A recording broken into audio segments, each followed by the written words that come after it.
سب سے پہلی بات، نبی محمد صلی اللہ علیہ وسلم نے ارشاد فرمایا، ساری دنیا کے مسلمان ایک جسم کے مانند ہے۔ جسم کے کسی حصے میں اگر تکلیف ہوتی ہے تو سارا جسم بے چین ہو جاتا ہے۔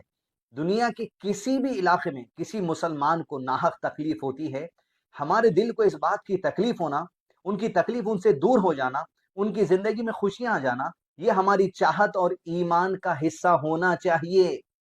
اور ساتھ ہی ساتھ اسلام یہ بھی تعلیم دیتا ہے کہ دنیا کی کسی بھی حصے میں کوئی بھی انسان ہو، وہ کسی بھی مذہب کا ماننے والا ہو، اس کے اوپر بھی کوئی مسلمان ظلم اور زیادتی نہیں کر سکتا۔ یہ بھی اسلامی تعلیم ہے۔ دونوں باتیں ہمیں ذہن میں رکھنی چاہیے۔ دوسری اہم بات، حماس اور اسرائیل کے درمیان یہ جو جنگ چل رہی ہے، فلسطین کے عام مسلمان اور اسرائیل کی نہیں، حماس اور اسرائیل کے درمیان جو جنگ چل رہی ہے، اس پر میرا اور آپ کا عام مسلمان کا کیا نظریہ ہونا چاہیے؟ کہ ہم ایموشنل ہو جائیں گے، کہ ہم فلمی ہو جائیں گے، کہ ہم جذباتی ہو جائیں گے اور کچھ بھی اپنی زبانوں سے کہہ دیں گے؟ ہندوستان میں بیٹھ کر، حیدرآباد میں بیٹھ کر، ممبئی میں بیٹھ کر، دہلی میں بیٹھ کر، آپ اگر ممبئی کے رہنے والے ہیں تو آپ حیدرآباد کے حالات پر بھی گفتگو نہیں کر سکتے۔ آپ اگر حیدرآباد کے رہنے والے ہیں، ممبئی دہلی کے حالات پر بھی آپ گفتگو نہیں کر سکتے۔ تو کس نے مجھ کو اور آپ کو اختیار دے دیا کہ ہندوستان میں رہ کر ایک دور دراز دوسرے ملک کے سیاسی اور جنگی حالات پر ہم اپنے نظریات بیان کریں، جبکہ کبھی ہم وہاں گئے نہیں، وہاں کے حالات جانتے نہیں، وہاں کی ہسٹری جانتے نہیں، وہاں کی سیاست جانتے نہیں، وہاں کی حکومتوں کے بارے میں جانتے نہیں، وہاں کی ٹریٹیز جانتے نہیں۔ اختیار ہی نہیں ہے مجھ کو اور آپ کو کہ اس مسئلے میں اپنی زبان سے کچھ بھی بات کہیں۔ پھر اگر ہم نہیں کہیں گے تو اور کون کہیں گے؟ آپ کو اور مجھ کو اختیار ہی نہیں ہے کہنے کا، ہم کیسے کہہ سکتے ہیں؟ فلسطین کا پریزیڈنٹ ہے، فلسطین کا پرائم منسٹر ہے، فلسطین میں علماء ہیں، فلسطین میں ذمہ دار ہیں، فلسطین میں یونائٹڈ نیشن آرگنائزیشن کے جو ذمہ دار ہیں، یہ سب کچھ ہیں۔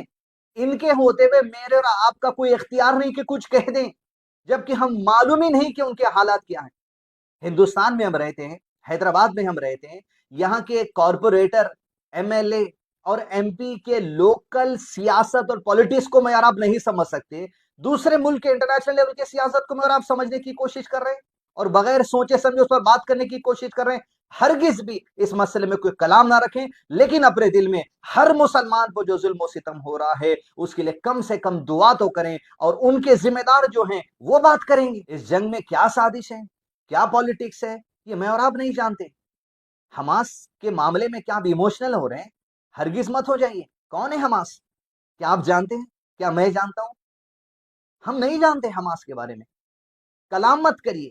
کیا وہ فلسطین کی جو سو آرمی ہے، کسی ملک کی آرمی ہوتی ہے، ہمارے ملک ہندوستان کی آرمی ہے، چہرے کو کھلا رکھ کر دشمن سے فیس ٹو فیس لڑتی ہے؟ یہ حماس کون ہے بھائی جو چہرے پہ نقاب ڈال کر لڑتے ہیں؟ ایک آرمی جو ہوتی ہے وہ چہرے کو چھپا کر نہیں لڑتی، دشمن کے سامنے فیس ٹو فیس لڑتی ہے۔ یہ چہرہ چھپانے والے، یہ حماس کون ہے جو 23 لاکھ معصوم مسلمانوں کی جان کو داؤ پر لگا دیے ایک حملے کے ذریعے، جہاں پر آج معصوم مسلمانوں کو، مرد عورتیں بچوں کو چن چن کر مارا جا رہا ہے، گھروں کو ریت بنایا جا رہا ہے، بلڈنگوں کو گرایا جا رہا ہے، ہزاروں لوگوں کی موت ہو رہی ہے۔ کون ہے حماس؟ ہم نہیں جانتے۔ تو بات کس طریقے سے ہم کر سکتے ہیں؟ دل میں تکلیف ہوگی ہر مسلمان کے لیے، لیکن حماس کون ہے ہم نہیں جانتے۔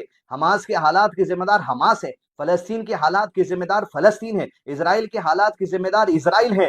میرے اور آپ کے حالات جو یہاں پر ہندوستان میں ہیں، اس کے ذمہ دار ہم ہیں۔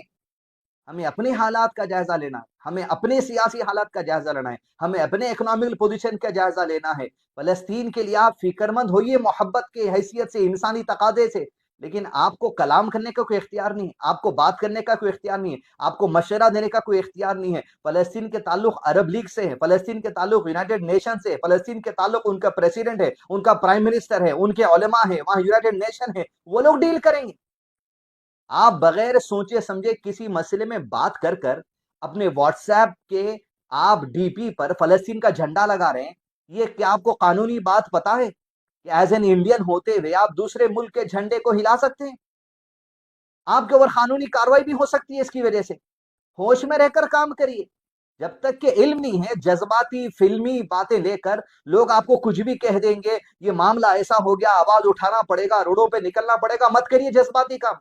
इखवानी नजरियत के काम अपने आप में लेके मुलविस होके मत फिरिए, अपने आप को दूर रहिए। क्या कर सकते हैं आप? दुआ कर सकते हैं, जिम्मेदार वो लोग हैं, फैसला उनका है, वो लेंगे। और तमाम से ज्यादा वल्लाहु वलीउल मोमिनीन, अल्लाह हर मोमिन का मददगार। व्हाट्सएप पर आप देख रहे हैं लोगों के मैसेजेस आ रहे हैं कि फलस्तीन के लिए डोनेट करिए, 1 रुपया भी मत दीजिए। आपको क्या पता कौन ये पैसा ले रहा है आपकी तरफ से, कहां जा रहा है ये पैसा? क्या कोई दहशतगर्द तंजीम को जा रहा है, या ब्रेड रोटी की शक्ल में जो सो वहां पहुंच रहा है? फलस्तीन को भिजाने के लिए मासूम मुसलमानों को चुन चुन कर सोशल मीडिया पर, फेसबुक पर, व्हाट्सएप पर गुमराह करते हुए, हो सकता है आपको किसी साजिश में फंसा दिया जाएगा अगर आप 1 रुपया भी ट्रांसफर कर देंगे तो।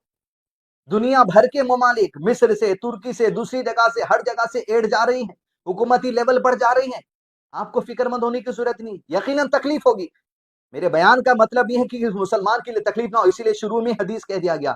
लेकिन साजिशें क्या है, पॉलिटिक्स क्या है, सियासत क्या है, इसके पीछे क्या एजेंडा है, हम नहीं जानते। तो आप दूर रहिए तमाम हालात से, जबान खोलने से दूर रहिए, कुछ गलत बयानी से दूर रहिए, फलस्तीन के झंडे डीपी पे लगाने से दूर रहिए, कोई डोनेशन मैसेजेस आ रहे हैं तो डोनेशन करने से अपने आप को दूर रहिए। फिर क्या करें? अल्लाह से दुआ करिए। आपसे ज्यादा अल्लाह ताला उनका मददगार है, अल्लाह ने उन्हें उस जमीन पर भेजा है, अल्लाह की नुसरत उनके साथ रहेगी। अल्लाह हर मुसलमान का मददगार है, मेरा और आपका भी मददगार है। आखिरी बात, बद्दुआ देना इसराइल को, याद रखिए, लफ्ज इसराइल, वर्ड इसराइल लेकर आप बद्दुआ नहीं कर सकते। किसका नाम है पता है आपको? इसराइल। इब्राहिम अलैहिस्सलाम के बेटे इसहाक अलैहिस्सलाम, इसहाक अलैहिस्सलाम के बेटे याकूब अलैहिस्सलाम, याकूब अलैहिस्सलाम के बेटे यूसुफ अलैहिस्सलाम, यूसुफ अलैहिस्सलाम के वालिद जो है याकूब अलैहिस्सलाम, याकूब अलैहिस्सलाम का लक़ब इजराइल है अलैहिस्सलाम। अगर आप लफ्ज इजराइल लेकर गाली दे रहे हैं, लफ्ज इजराइल लेकर आप बद्दुआ दे रहे हैं, तो आप एक नबी को बद्दुआ देने वाली बात होगी। इल्म नहीं रहता, यही बातें होती। बनी इसराइल कुरान मजीद में सूरा है, इजराइल याकूब अलैहिस्सलाम से चलने वाला सिलसिला। यूसुफ अलैहिस्सलाम निकले, यूसुफ अलैहिस्सलाम मिस्र के मिनिस्टर बने, यूसुफ अलैहिस्सलाम के बाद मिस्र में यहूद बसे, वही मिस्र में फिरौन आया, वही मिस्र में मूसा अलैहिस्सलाम है, वही मिस्र में फिरौन को अल्लाह ताला ने गर्क कर दिया। मिस्र में रहने वाले जो ईसा मूसा अलैहिस्सलाम के फॉलोअर्स थे उन्हें यहूदी कहा जाता है। वो फलस्तीन की तरफ मूसा अलैहिस्सलाम उनको लेकर गए, वो फलस्तीन में दाखिला नहीं लिए थे। मस्जिद अक्सा याकूब अलैहिस्सलाम, इजराइल अलैहिस्सलाम के जमाने में बनाई गई, अहले इल्म ने कहा। ये सारी बातें इसके पीछे हैं।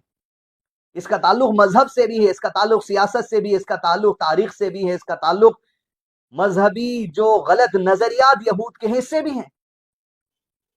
अपनी सोचें, अपने हालात की सोचें। ताज्जुब की बात है कि अपने ही मुल्क के रिपोर्टर जाके वहां से ग्राउंड रिपोर्टिंग कर रहे हैं। हमें जरूरत नहीं है वहां के हालात आप बताने की। काश मणिपुर के हालात को इस तरीके से रिपोर्टिंग किया जाता, काश जो है हिंदुस्तान के दूसरे इकोनॉमिकल हालात को इस तरीके से रिपोर्टिंग किया जाता, जिस तरह हमारे मुल्क के कुछ जो है न्यूज चैनल वाले जाके ग्राउंड पर रिपोर्टिंग कर रहे हैं। क्या ताल्लुक है हमारा उनसे? इस्लाम का ताल्लुक है, वो तो अल्लाह ताला दिल में मोहब्बत डाला है और अल्लाह उनका मददगार है। लेकिन हम बताना क्या चाहते हैं?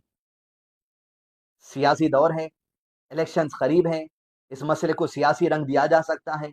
मासूम मुसलमानों को बगैर इनके किसी भी किस्म से इस मसले में कोई साजिश में फंसा जा सकता है। लिहाजा मैं जो बातें आपको इस वीडियो में कह रहा हूं, तवज्जो से सुने।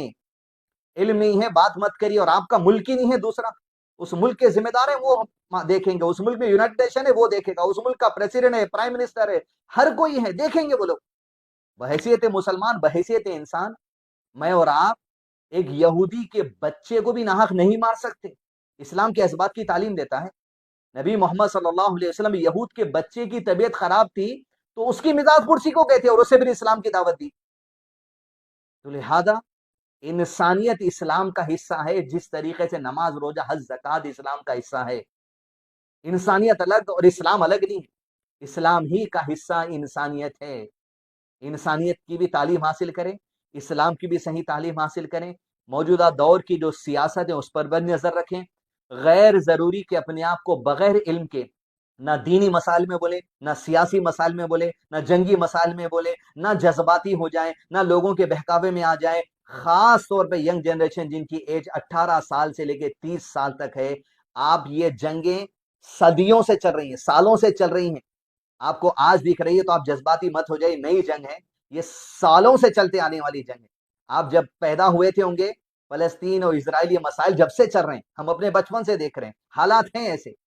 ہر ایک کی آزمائش ہے، اللہ تعالیٰ ہر کسی سے ایسی آزمائشوں کو ہٹا دے جن میں ہم کامیاب نہیں ہو سکتے، اور رحمت نازل کر کے اللہ ہمارے دین، ہماری ایمان، ہماری عزت، ہمارے آبرو، ہمارے مال، ہمارے مکان، ہمارے جان، ہماری اولاد، ہر ایک کو آپ کی امان میں رکھنا، آمین۔ اللہم صلی علی محمد وعلی آل محمد۔